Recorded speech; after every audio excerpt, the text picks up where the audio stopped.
Hello friend, welcome back to my channel. आज का word है ट्राई।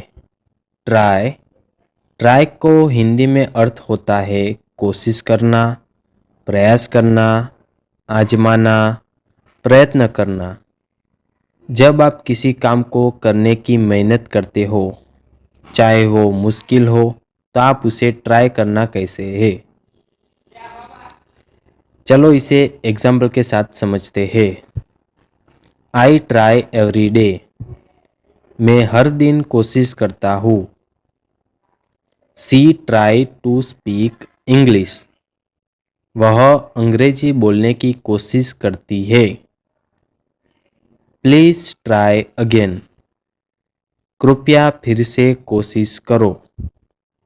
सो फ्रेंड, आज का वर्ड था ट्राई। अब कमेंट में लिखो आई विल ट्राई। मिलते हैं नेक्स्ट वीडियो में। चैनल को लाइक करें, सब्सक्राइब करें। धन्यवाद।